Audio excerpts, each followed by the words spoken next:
ఎందుకంటే, ఈ దీర్ఘకాలిక పంటలు ఏవైతే ఉన్నాయో, అవి చాలా అవసరం రాష్ట్రానికి. వాళ్ళని ఇంకా ఇన్‌ఫాక్ట్ ఎంకరేజ్ జేయాలి.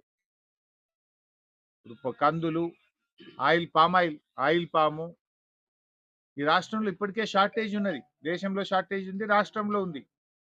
పసుపు, చెరుకు ఇవన్నీ చాలా ముఖ్యమైన పంటలు.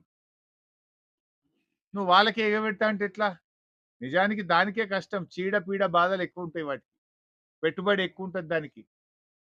కష్టం ఎక్కువుంటది దానికి. కష్టం ఎక్కువ, పెట్టుబడి ఎక్కువ, చీడ, పీడ బాధలెక్కువ. నువ్వు వాళ్ళకే ఇప్పుడు రైతు బంధు ఎగ్గొడతా అంటున్నావు. నీకొక విధానం లేదా? అంటే ఇగ ఈ రాష్ట్రంలో ఎవలిగ కంది పెట్టొద్దు, మిరప పెట్టొద్దు, చెరుకు పెట్టొద్దు, ఆయిల్ పామ్ పెట్టొద్దు, పత్తి పెట్టొద్దు, పసుపు పెట్టొద్దు. ఏం చెప్పదలుచుకున్నావు నువ్వు? పంట మార్పిడి చేయొద్దు. ఇగ వానకాలం వరి, యాసంగి వరి, వానకాలం వరి, యాసంగి వరి అయితేనే రైతు బంధు ఇస్తావా నువ్వు? ఇది సరి అయిన పద్ధతి కాదు. ఇప్పటికే పత్తి రైతులు చాలా కష్టాల్లో ఉన్నారు. పత్తి దిగుబడి బాగా తగ్గిపోయింది.